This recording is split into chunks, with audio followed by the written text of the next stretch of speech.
حضرت عائشہ صدیقہ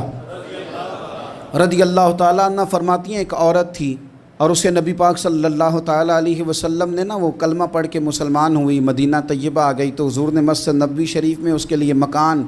ایک سادہ سا کمرہ ساتھ مسجد کے بنوا دیا، وہیں رہنے لگی۔ اکثر وہ سیدہ طیبہ کے پاس آتی تو حضرت عائشہ صدیقہ رضی اللہ تعالیٰ عنہ فرماتی ہیں وہ بڑی باتیں سناتی اور آخر میں کہتی وہ ہار والا دن بھی بڑا عجیب دن تھا اور میرے رب کی قدرتوں کا دن تھا، وہ بھی بڑا عجیب دن تھا۔ سیدہ عائشہ صدیقہ رضی اللہ تعالیٰ عنہ ایک دن فرمانے لگی کہ تو ہار والے دن کا بڑا ذکر کرتی ہے، وہ کیا دن تھا؟ تو خاتون کہنے لگی اماں جی وہ دن تھا جب میرے رب پر بھروسہ اور مضبوط ہو گیا، جس دن میرا اپنے رب پر توکل اور بڑھا، میرے ایمان میں یقین میں اور پختگی آئی۔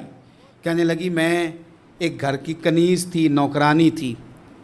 اس گھر میں ایک بچی تھی جس کے پاس سونے چاندی ہیرے جواہرات کا ہار تھا۔ اس زمانے میں چمڑے کے اوپر لوگ ہیرے جواہرات لگاتے تھے، کئی دفعہ سرخ رنگ کے چمڑے پہ لگائے جاتے تھے، وہ بچی پہنتی تھی تو کہتی ہیں وہ بچی کے اس نے اتار کے رکھا یا اس سے گرا وہ ہار تو چیل اسے اٹھا کے لے گئی گوشت سمجھ کے اور میرے سامنے اٹھا کے لے گئی۔ گھر والوں نے مجھ سے پوچھا، یہ بخاری میں موجود ہے،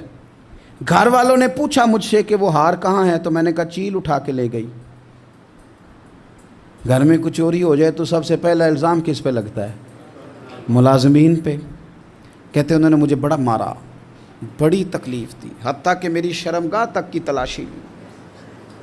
میری عزت اتنی خراب کی میں بتا نہیں سکتی۔ میرے نبی پاک صلی اللہ علیہ وسلم نے فرمایا سن لو، اگر سینگ والی بکری نے بغیر سینگ والی بکری کو تکلیف دی ہوگی تو قیامت کے دن اسے بھی بدلہ دینا پڑے گا کہ تیرے پاس سینگ تھے اور تو نے اسے مارا تھا۔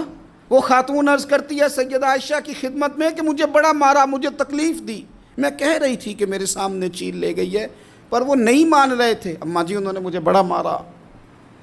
حضرت عائشہ صدیقہ کہتی ہیں پھر کیا ہوا؟ کہنے لگی اماں جی جب کوئی میرا مددگار نہ رہا،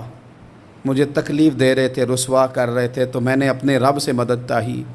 میرے رب کی طرف میں نے توجہ کی، میں نے کہا مالک اب تو ہی میرا مددگار ہے۔